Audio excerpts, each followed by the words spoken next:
I have definitely come to learn a lot already about myself, and I definitely feel like it's the GOAT, at least for me. A lot of people say it's the new zodiac. All right, so I want you to let me know down below if you already know about human design, if you know what your human design type is. Let me know down below in the comment box. But we're about to get into this video.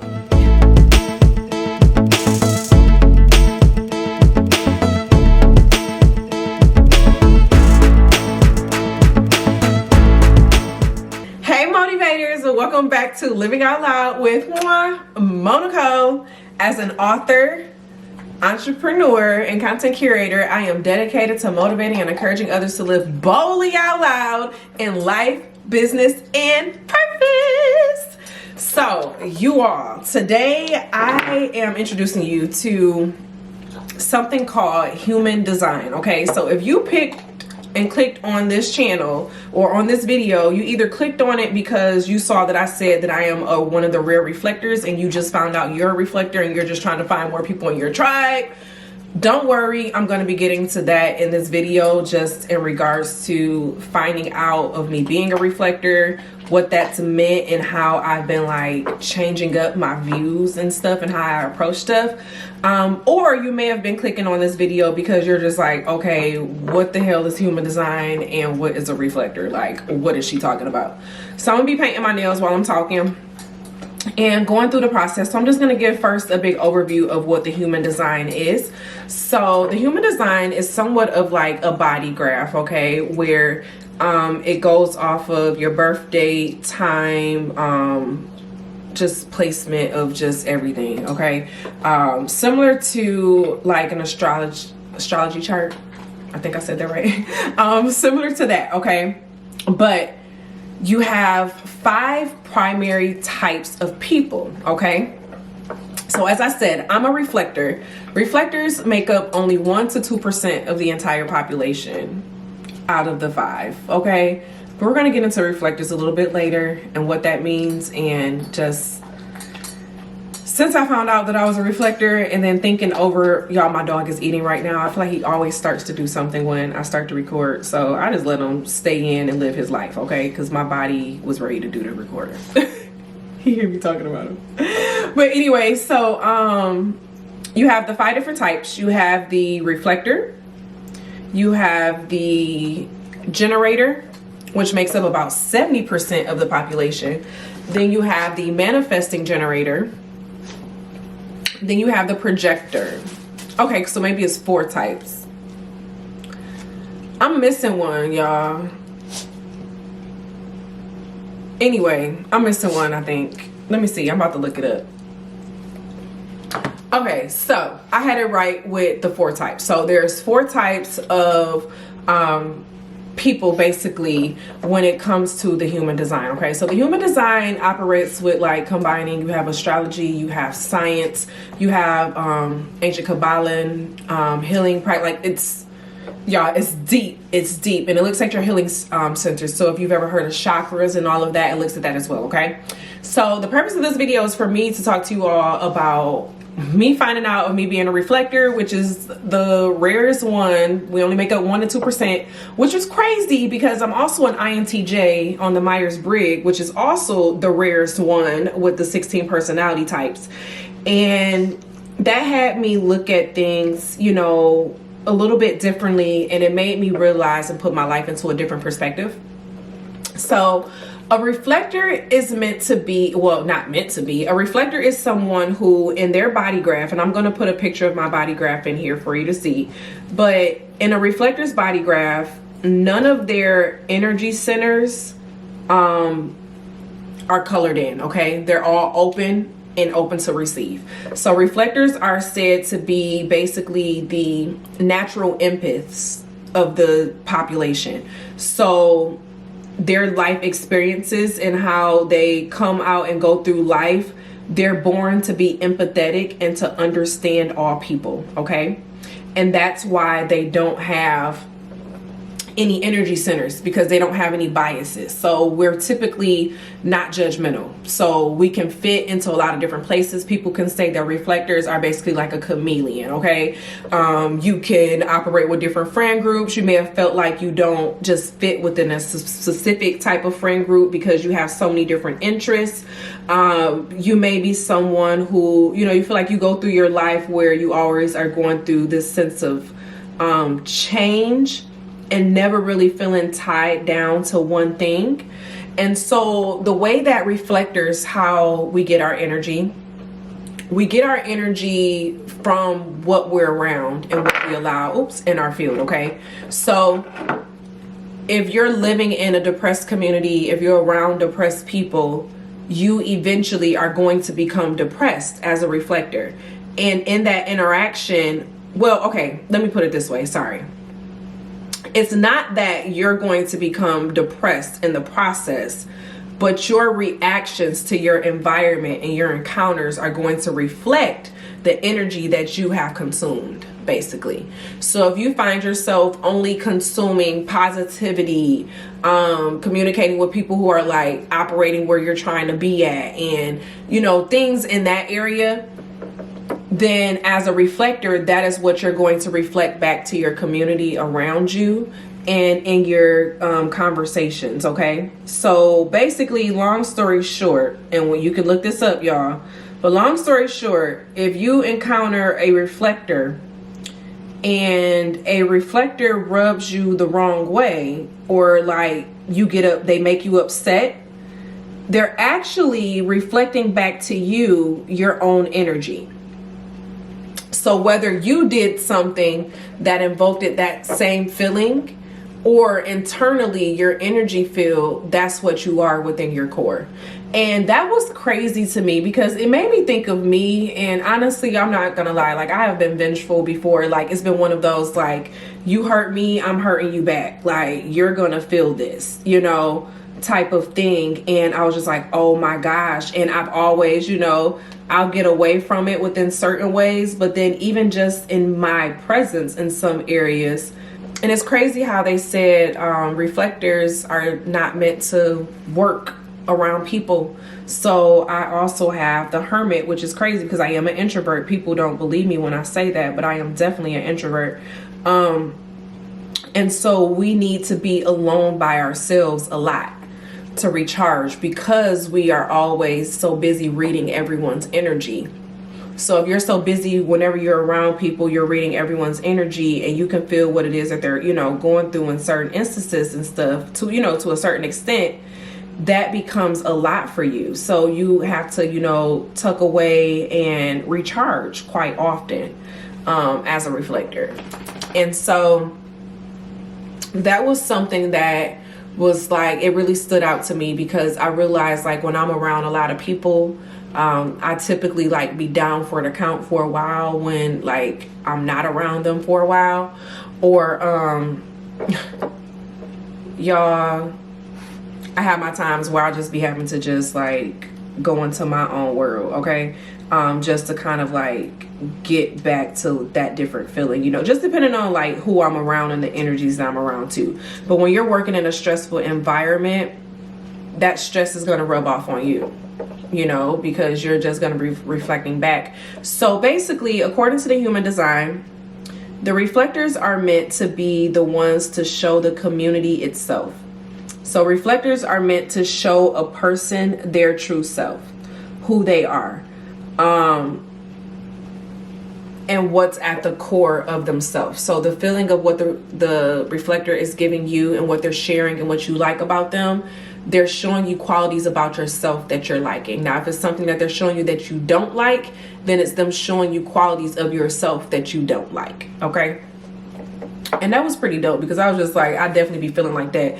And so, y'all, then the next piece with the dang on reflectors. So they are said that reflectors are typically a lot of the psychics and spiritual mediums, because they have the ability to tune into anyone's energy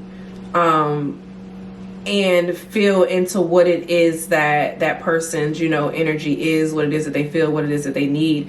And you know what is so freaking crazy? So, because even this morning, so I don't go to bed until like 7, 8 a.m. in the morning, because most of my, my productivity comes in the evening time now. And we're going to get into that with the evening time and what that means with being a reflector, and how I've started to like live in that truth of being a reflector. So, dang, I was about to say, oh, so even this morning, okay, so you all know that I have my oracle cards and all of that that I use as well, to divine. And so I was talking to her, like, she was on my, no, first thing, she was on my spirit. She was on my spirit, and something told me to just text her and tell her that I was thinking about her, and, you know, to send her a virtual hug. And she responded back and said that she wasn't doing okay, and that she didn't know how she was going to do everything that she had going on. And God was just like, call her, you know, call and just listen to her. So in that moment, I was able to just tune in and hear her. And as she was talking, I was able to say her story and her answers intuitively while she's talking it out. Okay, so I'm saying it before she's even saying it. So I'm just like, oh, you're going through this. I'm like, okay, yeah, this happened. Yeah, I can feel that you're still healing from this. And as the conversation is going, I'm just asking clarifying questions. She's legit verifying everything that I was thinking intuitively. But in that conversation, it got down to it where she left that conversation feeling whole. She left that conversation feeling heard. She left that conversation, you know, feeling like she was able to solve, you know, a problem that she had been having. And that was big for me, because as an intuitive and an empath, you don't have to always tell a person what it is they need. Sometimes you can intuitively channel it to them. All you just have to do is ask the questions to get them to the place to understand their true power. Okay. And that was really interesting to me to see that happen just even this morning, you know, as I'm preparing for doing this video on the human design and being a reflector. And so I was just talking about the moon. So reflectors, within the human design, you have a decision-making strategy basically that you're supposed to abide by.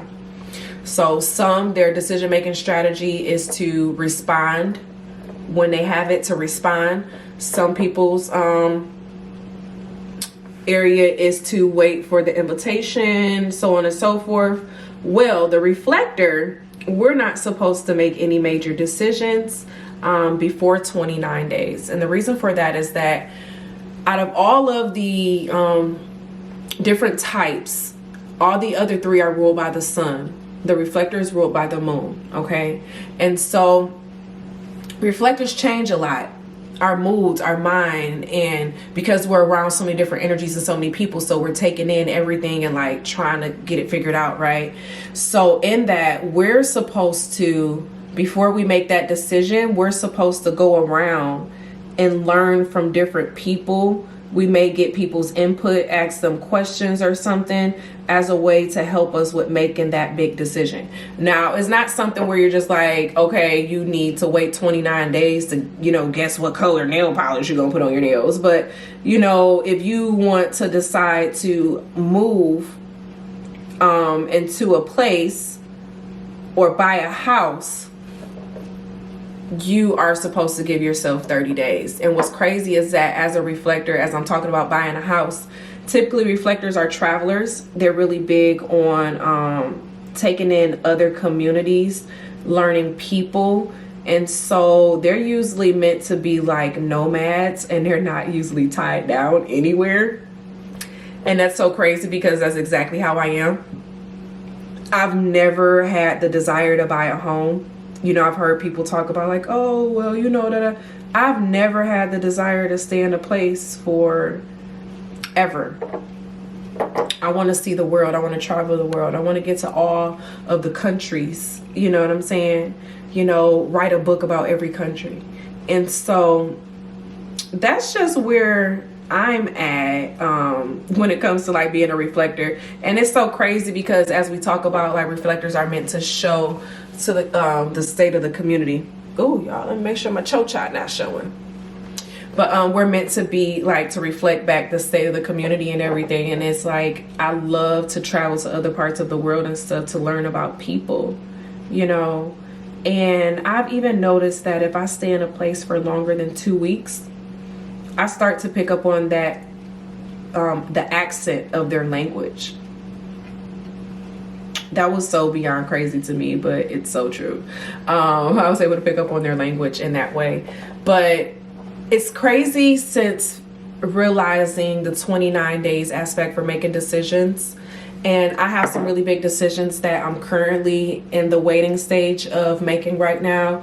And I now understand why it says to take your time to make the decision as a reflector, because it's helpful to get all ideas from all angles, because the more information you have and ideas you have for your information, you're able to do what it is that you're destined to do. Because my work, I'm destined to put out things that help multiple, you know, like many people, you know what I'm saying? I'm not meant just to give off a vibe. I'm meant to collect and share. A curator, like reflectors are curators. Honestly, we're not creators, we're curators. Shout out to Derek C. Williams if you're watching this. But and that's important to understand as a reflector. And so I was talking about the depressed life of being a reflector, because when I first found out that I was a reflector, I'm just gonna let these dry for a second. When I first found out that I was a reflector, I'm not gonna lie, I was just like, what the hell you mean I gotta take in other people's energy? Or, you know, I feel like it was basically saying like, reflectors are meant to be alone. Like they even say the reflectors are supposed to sleep alone. And it's so crazy because when I sleep alone, I have vivid dreams and guidance and information on what to do. But when I sleep with someone else in the bed, I don't have those. And when I read that, I was like, that's so freaking crazy. You know what I'm saying? And so there's certain things like you're not supposed to sleep in the same bed. You're not supposed to, well, it's not really supposed to, but you're supposed to basically choose your energy, right? But then I started to look at it from the aspect of like, no, it's a good thing of being a reflector, because you get to choose your vibe. You get to choose your tribe, you know. You get to collect from all angles and help make a better world in some way. But when they even said that, like, of having the spiritual gifts, and I was just like, wow, like I finally started doing, you know, my cards and my pick of cards for other people. And that was something that I've kept to myself since I've started in 2015. You know what I'm saying? And so it feels good to be able to share that and be myself, but then have an understanding for it. I do have a close friend actually that is a reflector, and it honestly doesn't feel like a coincidence, because both of our periods have always been synced together, and we both are typically on our period with the new moon every month.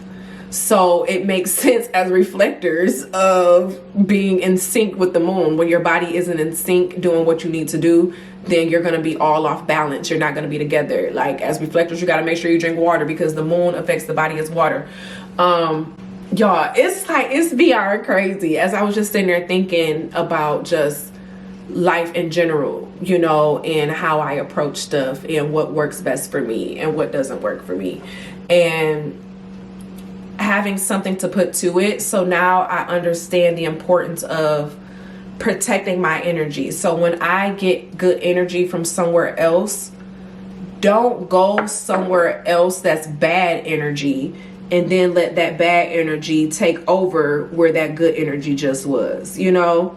Because now you're just like, okay, now you're reflecting off this back to this person or thing or place, and you've lost the joy that you had. So as reflectors, it's important to really just be careful with who you're around, what you give your time to, you know, because we have to watch. And it's crazy because I used to tell people that, you know, hearing people, you know, vent sometimes too much can be a lot for me, and I have to take breaks, or to have me like I start taking on their feelings, you know, and that will be a lot for me. So now I'm at the place where I'm learning how to block it out.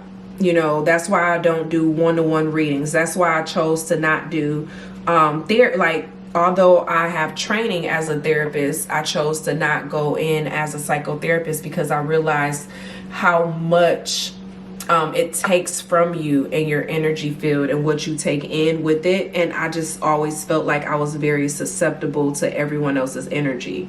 And so now I'm just at that place where I'm learning how to block and control what I have around me and not be like, don't be like apologetic about it. Like, be unapologetic about what it is that you need to do for yourself, you know.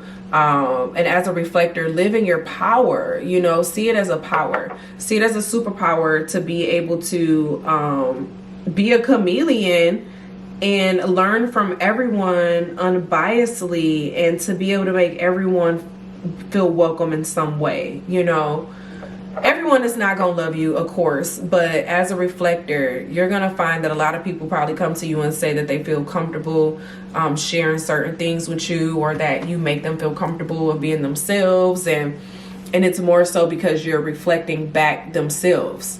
So with you reflecting back themselves to you, it's like they feel comfortable because they feel like they're in a safe space or safe company, you know.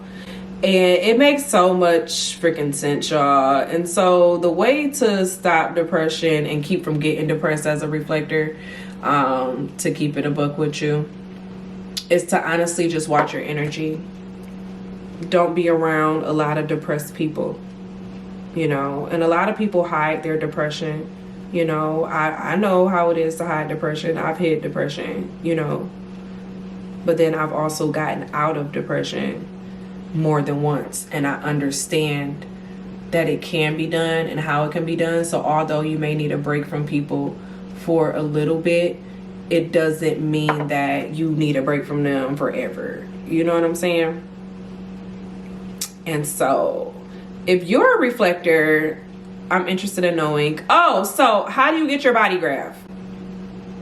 I've just been doing all this talking, and I'm not giving y'all no information on how to even get your dang old body graph. So the way you get your body graph, I'm almost done with these nails too. The way you get your body graph is by going to mybodygraph.com, and I'll have the link down below for you to check out as well. And so you'll go there and you just need to add in your birthday, time of birth, location, like city that you were born in, and that's that. And then it'll create the chart. Now on the chart, there's also, you'll see centers and gateways, and there's a lot more information that goes into it with Human Design, and the lookup of it and how to understand your chart. Like, I'm still in the process of fully understanding mine. I'm not gonna lie to you, so I'm not even gonna act like I'm an expert, because I'm not. But I have definitely come to learn a lot already about myself, and I definitely feel like it's the GOAT, at least for me. A lot of people say it's the new zodiac, honestly, but you can use it in compilation with astrology. And with this, I have seen it as being very positive, with me totally understanding and being able to feel and read other people's energy. And so, yeah, I would love for you to check yours out. And if you already know your human design, let me know down below in the comment box what your human design is, or go do your human design and come back and let me know what your human design is. Do we have any more reflectors? Like, where y'all at? I'm just saying. But I'm just like interested to just keep learning in it. I feel like it's really big into regards of human development and understanding yourself and your body, and your growth as a person. And so, yeah, that's my take on it. I'm done painting my nails, just waiting on the top coat to dry. It's a cute little cranberry, it's the cranberry bliss color from my site. But so I'm just gonna let my nails finish drying for that. And then, yeah, let me know down below, and if you enjoyed it, if you learned something new, if you ever heard of Human Design, yeah, let me know. And so I appreciate you all for being here. And as always be real, always be true. Don't be afraid to do what you want to do, period. I love y'all, and I'll see you in the next video. Bye.